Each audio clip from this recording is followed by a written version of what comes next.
There's been a lot of talk in the gardening world about chaos gardening this year, and a fair bit of controversy and some misunderstanding too. There are gardeners who love chaos gardening and champion it, but then there are others who really find disappointing results. So today we're going to talk about what is chaos gardening, how can you use it, and what kinds of things can you do that if you're going to try it, you'll get better results. I use chaos gardening in my garden in certain places. I use it as a tool, and I'm going to show you how I use it and what I do and where I have the most success.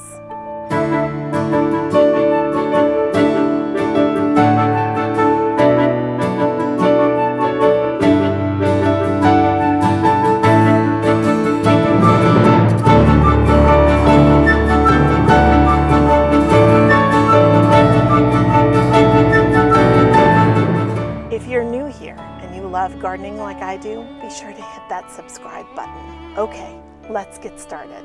So what exactly is chaos gardening? Well, in a nutshell, it is basically mixing a bunch of seeds up, tossing them out on the ground, and seeing what you get. And that can work with some parameters around it. The people who love chaos gardening are gardeners who are looking for something simple and easy, who don't necessarily care how their garden looks, and they're looking for function. And there are lots of people out there who really love chaos gardening.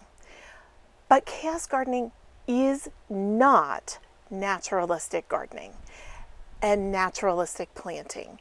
And I think the two terms are sometimes used interchangeably. Naturalistic planting, which is planting plants, sowing seeds to try to create a kind of controlled version of nature, you will not get that with chaos gardening. And I think that is one of the primary sources of disappointment when people do try chaos gardening and they don't get the results they're expecting. They expect it to look like a naturalistic planting scheme. This was maybe most apparent this spring when the Australian version of Better Homes and Gardens published an article about chaos gardening, but they used photographs from naturalistic planting installations. And the two things are absolutely not the same. You will not get the same results if we don't give credit to the horticulturalists and landscape designers and other people who spend all of this time and effort to make those beautiful installations look effortless. Well, we are doing them a disservice, and we are setting ourselves up for unrealistic expectations, because it takes a lot to make something look that beautiful and carefree. It takes a lot of work to make that happen. If a naturalistic planting scheme is something that you're looking for, be sure to check out my video about my wildlife garden. You can find it right here. That is a naturalistic planting scheme, and there's lots of planning and theory that goes into creating a good naturalistic planting scheme. And I can point you towards some resources and even a plant list. So if you're looking for that look, that's not chaos gardening. Chaos gardening at its root is simply making a mix of seeds and spreading it out and seeing what happens. So what kind of results can you expect from chaos gardening? Well, that depends in large part on the kinds of seeds that you use. You want to be sure that you are choosing seeds that all belong in the same location. They all like full sun, for example. None of them need to be buried very deeply. And they are going to be plants that don't mind being closer together, because that's one of the parts of chaos gardening. You have no control really over the spacing of plants. And I am one who likes to crowd plants in. Don't get me wrong, but there are some plants that, even though they begin as very small seeds, end up requiring a lot of space in the end, sometimes very, very quickly. So chaos gardening needs to take those kinds of things into account. And if you create your seed blend with seeds that are more similar to each other, you are more likely to have good success. So how do we chaos garden for success? Well, I have a few tips for you.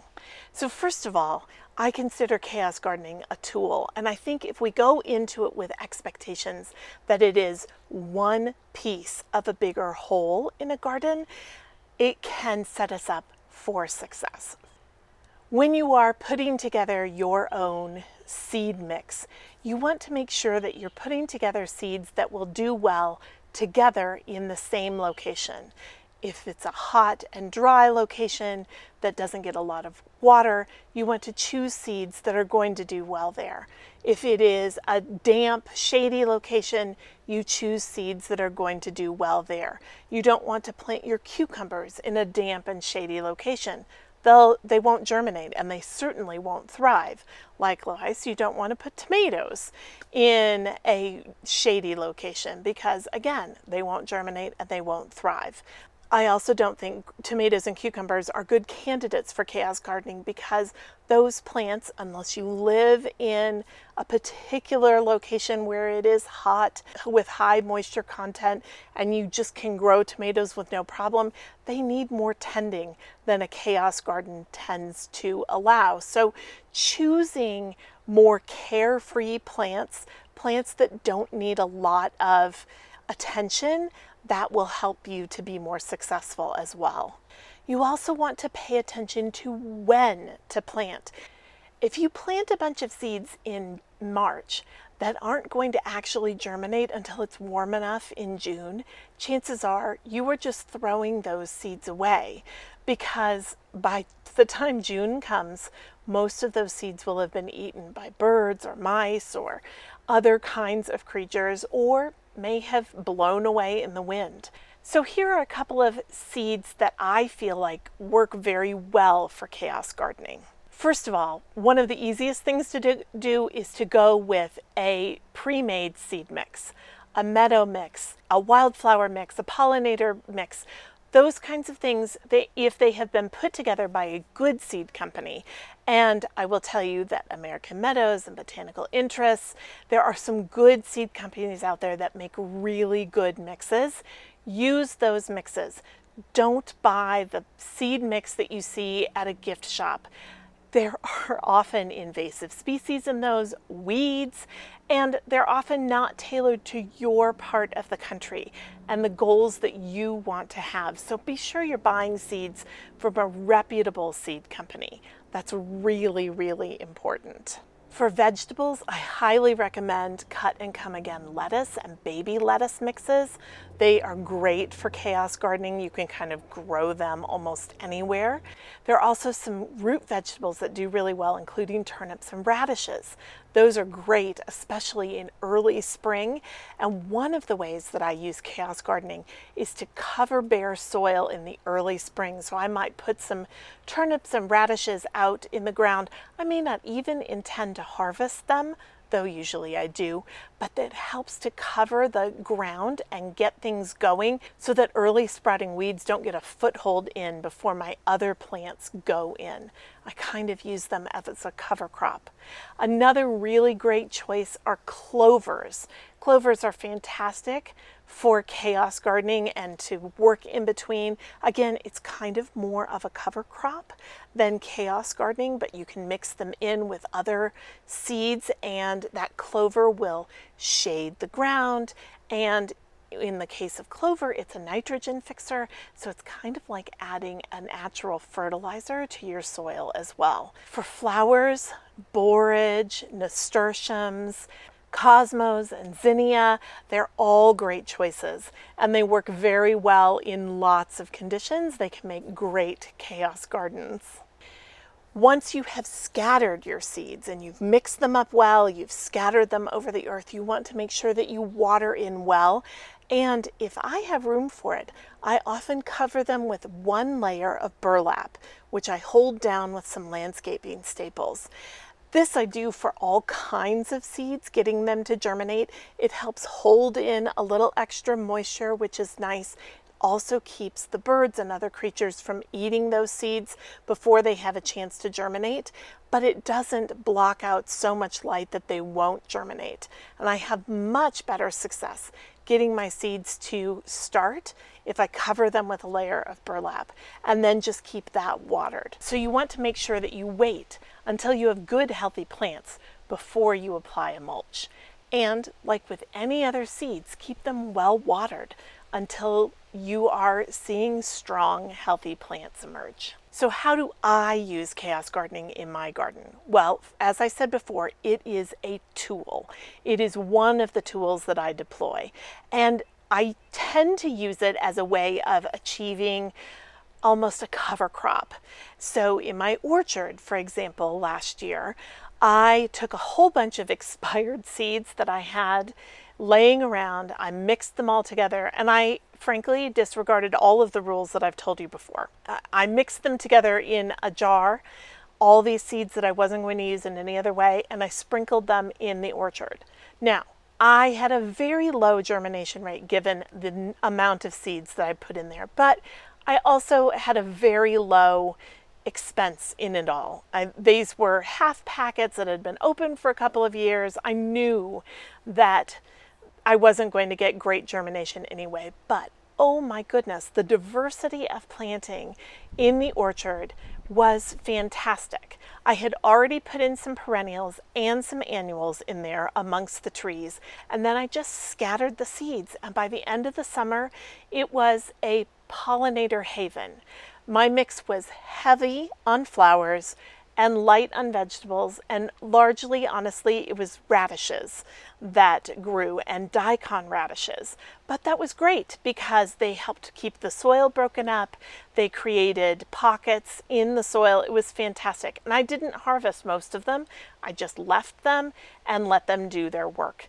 And it was an amazing place for that. So I do use it as a tool with some very specific targets in the end. I often use it to use up expired seeds. I use chaos gardening as a way to fill in blank spaces because, of course, nature abhors a vacuum. And if I don't plant something in a spot, weeds are going to turn up. And I really hate weeds. So I use it as a way to fill in those blank spaces and just see what's going to grow there. And for me, chaos gardening is about kind of creating a living mulch, and I will say that it is something that I use for that purpose a lot of the time. Not having a plan and just throwing things in the ground and letting them go. I am also, when I am chaos gardening, I am willing to accept that a lot of the times it doesn't work.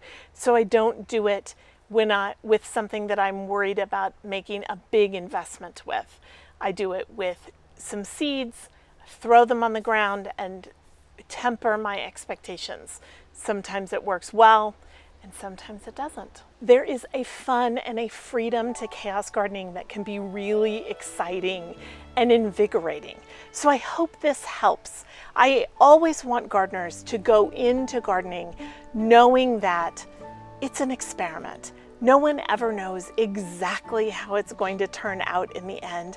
And if you have realistic expectations, they're tempered a little bit by reality, fantastic. What I hate is to see gardeners who are frustrated or disappointed or who give up because they have followed bad advice or didn't go into what they are doing with the right kinds of expectations. So I hope this little guide to chaos gardening helps you. I hope you grab some seeds and go try it for yourself and let me know how it goes. If you have questions or comments, drop them below, and don't forget to like and subscribe. Happy gardening.